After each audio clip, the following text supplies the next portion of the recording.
You get some great adventures that are thrown in, and a few life lessons here and there, and some magnificent classic songs, and the character of Jiminy Cricket, who propels everything along right there. And there you have a motion picture masterpiece.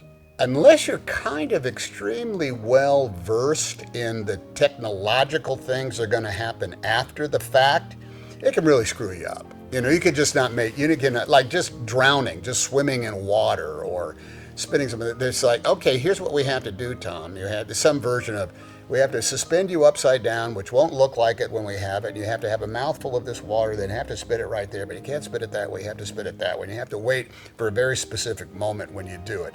So it's like, this is like some sort of like technical requirement, but my job, and luckily Bob's trust, is I'm going to make it look so real that you're not even going, it's going to seem real to me. So I understand it. Thanks for the explanation. Now let's do it 17 times till we get it naturally right. And sometimes it takes 17 times. He's not wishing for riches. He's not wishing for $1 million. And he's just wishing to be able to love and be loved by a family member. I mean, my Lord, is there a more primal desire of anybody on the planet Earth than what Geppetto goes for? Yeah, I guess you could say, he hopes that he will not live the rest of his days alone, and so therefore wishes to have a real son.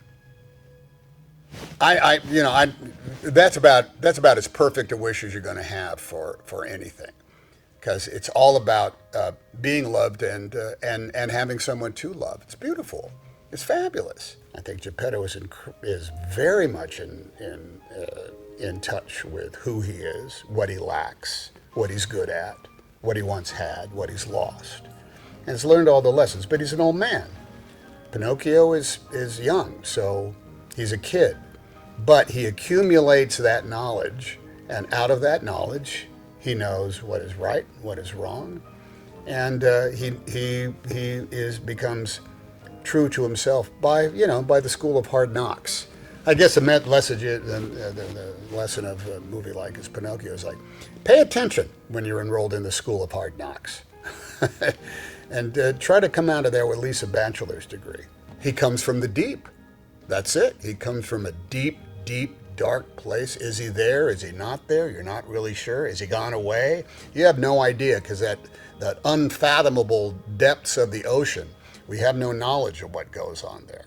So when he shows up, it's a total surprise, and he's scary, and he's scary because he comes from seemingly nowhere, but actually he's down on his familiar turf, and knowing that you're on his familiar turf, that's scary.